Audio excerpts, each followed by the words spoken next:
So this is the thing I have an issue with. Majority of things that are listed on this are already covered in the criminal code. Mm-hmm. What are we doing here? As you said, the one that you pointed out, I think was right. Content that foments hatred. Super vague. What's that even mean?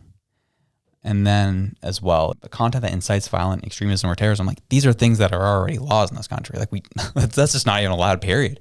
Like they're just regurgitating the same over and over again.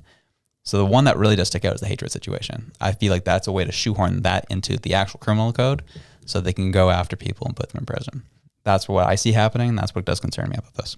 See, what I wonder, and this might take a little more research, but is there actually criminal code written about inciting violence or inciting hatred or inciting extremism or terrorism? Like extremism and hatred are the two words that I pick out, because you have violence and terrorism. We know that those are pretty obvious, right? If you're terrorizing a population, we have laws on that. If you have violence, that's pretty obvious. You're being violent against someone. But it's the hatred and the extremism. How are we now criminalizing extremism? So if somebody deems that your view is extreme, is that now a crime? Mm-hmm. And that's the part that I'm like, uh-oh. Yeah. Admittedly, I've had a few people come up to me. The reason why they want us to cover this was because of fear. Fear of like, what does this actually mean? Like, are they going to come after Joe Schmo for saying something that the government disagrees with? Like, where's this go? That's why we want this covered. And admittedly, the way that's stated now, as we stated at the beginning of the show, it is super vague, but it's vague enough that we don't really know how they're going to apply this if it gets through. No. But we have an idea of where they could go, and that's where the fear sets in for people. Like, ooh, we've already seen you freeze people's bank accounts over just donating to a cause. What are you going to do to the everyday person? We've already seen people debanked in this country, separate from the convoy. Yeah, people who just were seen as dangerous online. Scotiabank called them one day and said, "Yeah, we're no longer serving you." Yeah, that's happened, and that continues to happen in this country. So there's legitimate concern. So seeing more of this come down the pipe, I think people should be rightfully concerned and be talking to your MPs. Yeah.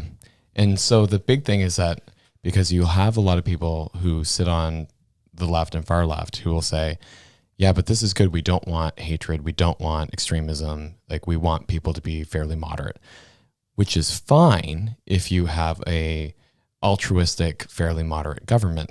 But let's say that you get a ultra right-wing conservative government in there who is just like out for blood and doesn't want to have any far left views. Suddenly now that's hatred because of some of the things that they're saying. And then you're in trouble. So this doesn't work for anybody. Just as soon as government changes, if they've made this law, the next government will use it to their advantage. And so what you have to do is you have to actually look at this and say, how can this be bent by either side of the aisle if they get into power? And both would bend it. And so that's the thing that we have to look at this. And we can't be like, well, I'm a liberal, I'm a conservative, I'm whatever, I'm right, I'm left. You have to just look at this holistically and say, how can this be used badly by either party? And both parties could use this badly because what it does is it silences free speech. It silences free thought and freedom of expression. I would say this would violate the charter if you actually looked at this being used badly. So, yeah, everybody needs to be on board and not on board with this bill, personally. Mm-hmm. Yeah, our charter's Swiss cheese at this point.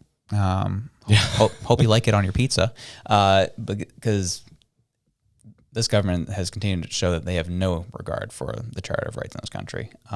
Even so much so, they came out and said it when something was deemed unconstitutional in this country. They said, yeah, we're going to appeal that. We don't believe in that. Like, it clearly was wrong because it was a hate crime.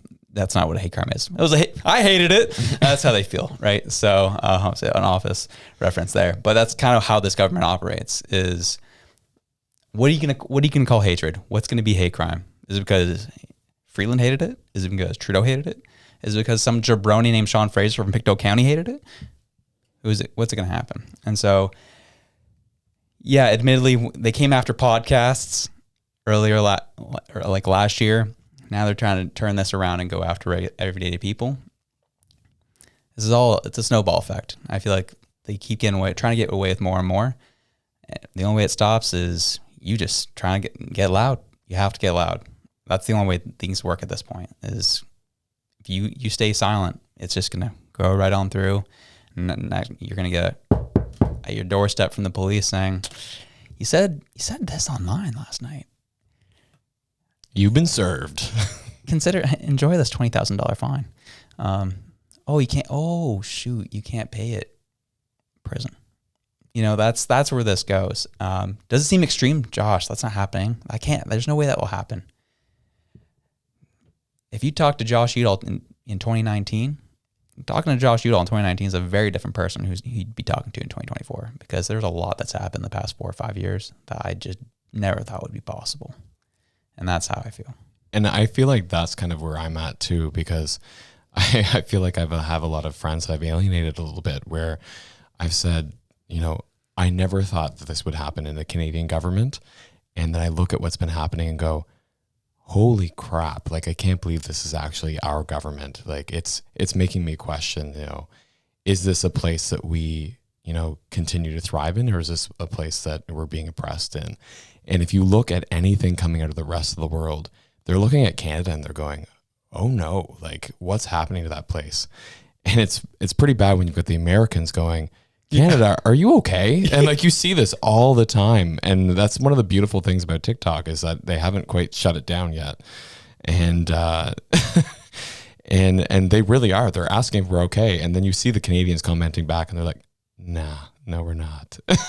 And so I think one of the big things is just that there's some solidarity in everybody knowing that, this isn't okay. You're not being gaslit, that we are all feeling this too. And that these kind of bills don't help anyone. It doesn't help anybody on the left. It doesn't help anybody on the right. It's censorship at its best.